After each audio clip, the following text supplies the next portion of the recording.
Kilalanin ang buong pagkatao ni Sofia de las Alas. Dahil sa matinding pagtatanggol ni Sofia de las Alas para sa kanyang ina, ang comedy queen na si Ai de las Alas, nakakuha siya ng pansin at simpatsya mula sa publiko. Nagsimula ito matapos magbigay ng mga patutsyada si Chloe San Jose kay Ai, na nauugnay sa kontrobersya ng paghihiwalay ni Ai at ng kanyang asawa, si Gerald Sibayan. Ang issue ay nagsimula nang hindi natuwa si Chloe San Jose sa mga hindi hinihinging payo ni Ai patungkol sa kanilang hidwaan ni Angelica Yulo, ang ina ng boyfriend ni Chloe na si Carlos Yulo, ang 2 beses na Olympic gold medalist. Dahil dito, nagbigay si Chloe ng mga pahayag na tila paaring kay Ai, na nagresulta sa mainit na reaksyon mula kay Sofia, ang anak ni Ai. Dahil sa kanyang matapang na pananaw at walang takot na pagsasalita, naging sentro ng atensyon si Sofia. Maraming tao ang nagnanais na malaman pa ang higit pang detalye tungkol sa kanya, lalo na matapos ang kanyang mga hamon kay Chloe. Dahil sa kanyang pagbagsak sa spotlight, nagkaroon ng interes ang publiko sa kanyang personal na buhay.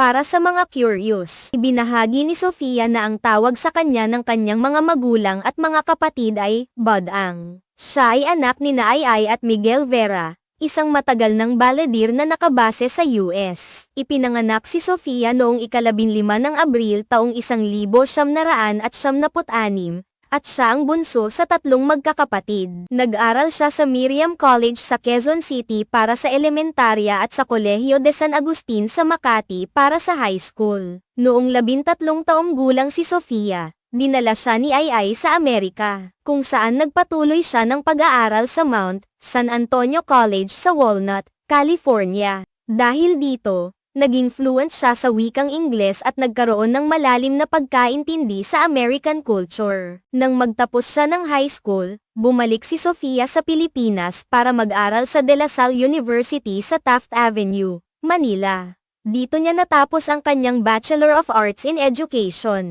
major in Early Childhood Education. Mahalagang parte ng personalidad ni Sofia ang pagiging matalino at mabait, ayon sa mga taong malalapit sa kanya. Kilala rin siya bilang isang sweet na tao, ngunit matapang at handang ipagtanggol ang kanyang pamilya, lalo na ang kanyang ina, kung kinakailangan. Ang pagiging matapang ni Sofia ay sinasabing namana niya mula sa kanyang ama na si Miguel Vera. Gayunpaman, binibigyang diin niya na ang kanilang tapang ay hindi basta-basta. Nasa lugar at may rason ang kanilang pagiging matapang, at hindi nila kailanman papayagan na magapi sila ng mga umaaway sa kanila. Si Sofia ay hindi nag-atubiling ipagtanggol ang kanyang ina laban sa mga pambabatikos, at ipinakita niya ang lakas ng kanyang loob nang hindi magpaapekto sa mga negatibong opinyon mula sa iba. Sa kabila ng pagiging isang private individual, ipinakita niya na handa siyang ipagtanggol ang kanyang pamilya at ipahayag ang kanyang opinyon kapag kinakailangan. Ang kanyang katapangan at pagmamahal sa pamilya ay nagbigay sa kanya ng mas malalim na koneksyon sa mga tao,